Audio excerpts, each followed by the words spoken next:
Welcome back. The IMF boss, Christine Lagarde, says Nigeria, the lawmakers in Nigeria needs to act with resolve because the outlook for the country has weakened.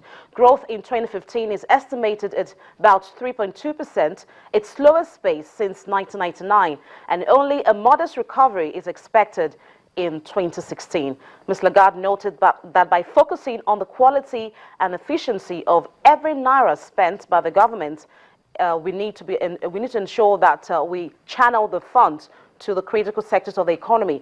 Of course, she talked about tax rates for the people of Nigeria, and she said that perhaps this may put some pressure on the people. However, it is very important at this point in time to ensure that we raise our revenue generation capacity in order to improve on the every sector of the Nigerian economy. Of course, she talked about acting with resolve.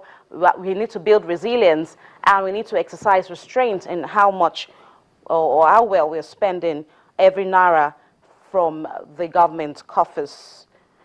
Senator John Eno, Chairman, Senate Committee on Finance, joins me now from Abuja.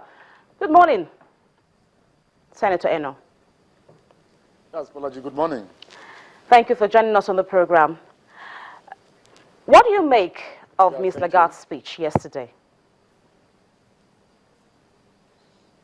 Well, I mean, it's the normal, I mean, most of the things that she had to emphasize were things that I believe that as a country we're already minded about. I mean, it was also just important that somebody external from a renowned institution like the IMF also comes to join her voice like she did yesterday. You know, a few of the things that she said, I mean, she thinks that we're not doing too badly, but that, I mean, we need to be, you know, positive in terms of what we continue to do. Otherwise, you know, what it means for us. I mean, drawing our attention to the fact that the present growth rate is about the slowest since, I mean, the 90s, you know, and things like that. And having to say that the challenge of having to diversify and having to be minded, I mean, about the fact that we may say that our deficit to GDP, I mean, it's about 12%, but that if you look at the implication in terms of how much we devote to service debts per naira, that should give us some cause for concern. I mean, so I think that basically, you know, she came at the right time, especially at the time that on the eve of the resumption of the National Assembly, where we are supposed to put all our efforts trying to get out the 2016 budget. There were three areas that she highlighted yesterday in terms of what policymakers like yourself should do. She said that, according to her, I see an immediate priority, a fundamental change in the way government operates. And she mentioned that we need to act with resolve, which means we have to step up our revenue mobilization as a country. We need to build resilience, which is by making careful decisions on borrowings, and we need to exercise restraint by focusing on the quality and the efficiency of every naira spent by the government. How do you think lawmakers can achieve all of this? Well, I think that, you know, most of what you said, there is already some ongoing beginning initiative, even on the part of the executive. You know, witness, for example, the fact that the current finance minister, from day one, you know, set up the efficiency unit in her ministry, and all that is supposed to, you know, get us to achieve, you know, our money's worth in terms of what we spend, how we can reduce wastages, you know, and things like that. So I think that what the National Assembly can do as a legislature is to give support, you know, to what initiatives are coming forth from the executive. I mean, it's they talk about, if you look at the 2016 budget estimates and witness, for example, the fact that out of an expected realizable revenue of about 3.8 trillion, just about 800 billion is, you know, attributable directly to oil. So that means, for example, that, you know, a very huge component of what the federal government expects to earn, close to about 3 trillion, is going to come from non-oil sources. And I think what it is for us is to see how much, in terms of our oversight, in terms of what our considerations are for the independent revenue of government. There is a target of about 1.5 trillion going forward. How much can we do as a legislature to ensure that, you know, the federal government is able to realize this? I mean, the Fiscal Responsibility Act. I mean, yesterday at the Federal Executive Council, the finance minister was, speaking with her colleagues and calling their attention to the need for them to encourage, agencies of government that are bound by the Fiscal Responsibility Act to submit their budgets.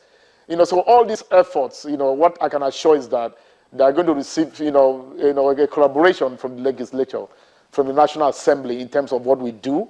I mean, we need to, appreciate the fact that things have changed so significantly.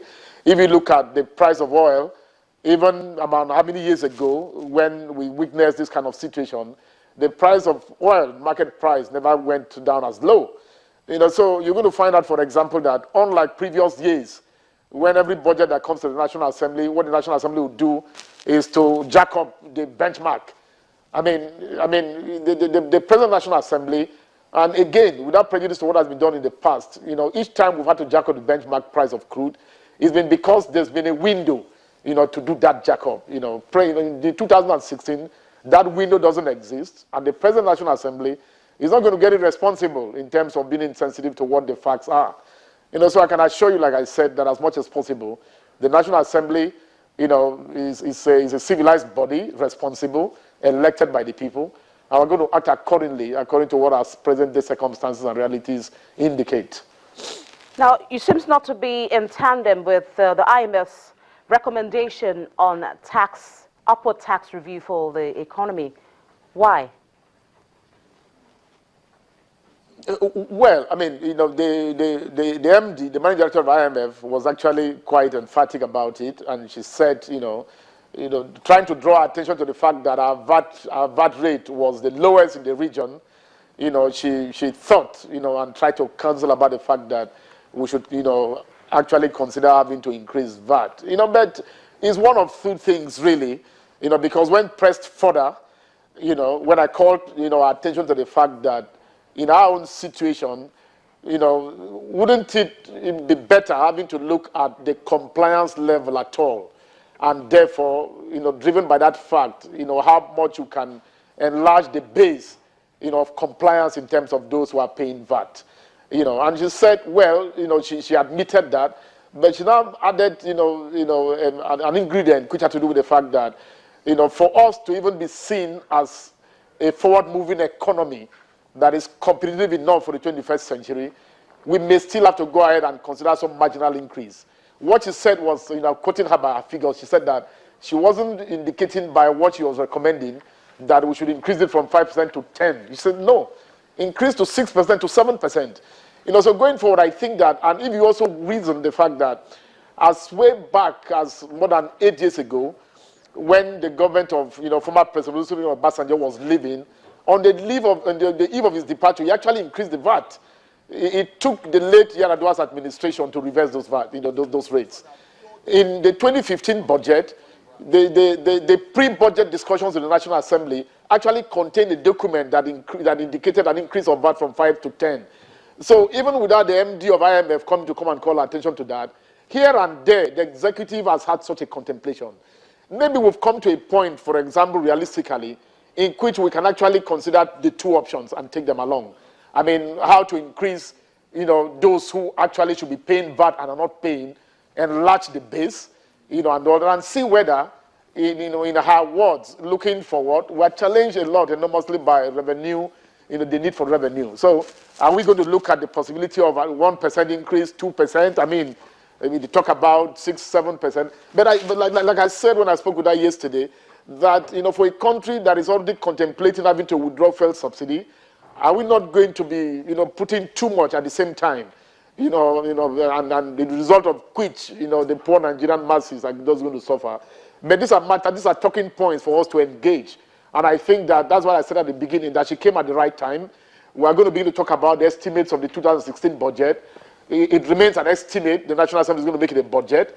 And as we engage with the executive, and the Nigerian public, Nigerian people, I think that we have a chance now to begin to look at that. I mean, what are the arguments for and against? Can we consider both? Or do we just look at the fact that, look, if we put in, if you talk about automation, if we automate the collection of VAT, how much can that bring in? What is it now? And I think that by the time we come to terms with a lot of these indications, we should be able as a country take a decision that is going to be for the betterment of our country and its economy. Okay, just before I let you go, Senator Eno, there are reported cases of corruption in the country, and the administration of President Buhari is addressing those allegations. But I want to ask you that what areas of the economy would you want the legislators to increase spending, and areas in which we have to cut back, we have to exercise restraint, going by the fact that we need to account for every naira that we generate in the country? Well, I think our greatest challenge as a country remains our, the huge gap in terms of infrastructure. There is really no end to how much money, that can be devoted by this government to funding infrastructure. I mean, the government is already in its proposal, indicated, an expected capital spending of about 2 trillion. That would be the hugest since the onset of democracy. And I think, for example, that there is a commitment and discipline, that if we pass this budget, that actually is going to be done. And a whole lot of that goes into infrastructure. And I think, the efficiency unit that is created by the Minister of Finance, has to continue to look at those areas of, overheads, recurrent spending. The greatest challenge for me remains personal expenditure, there's expenditure for pensions. So I think these are areas that we can make significant gains and reduce the burden in terms of how much money you are putting in there. Areas of power, areas of roads, and the IMF MD indicated talked about, it's having to encourage, the agricultural sector in terms of, the good roads and things like that. So these are the kinds of things that, in addition to government direct spending, can actually jumpstart the economy. So for me, we need to put in much more money, on infrastructure. We need to see how we can de-emphasize, spending that is targeted at consumption, and there is no, if you look at the ratio of recurrent and capital spending, we may have done some work has been done in terms of increasing the capital, but that has not been followed up with reducing recurrent. What has happened really is that we have almost sustained recurrent spending at the level of 2015 and increased the capital. For it to make sense, as we increase capital, recurrent must go down. And I think, for example, that almost everybody is committed and wants to ensure that this takes place. All right, thank you for your time, Senator Eno. Yeah, thank you too. Senator John Eno there, Chairman Senate Committee on Finance. We're going to break, and when we come back, we will look at what the authorities at Nigeria's capital markets plans for 2016. We'll be right back.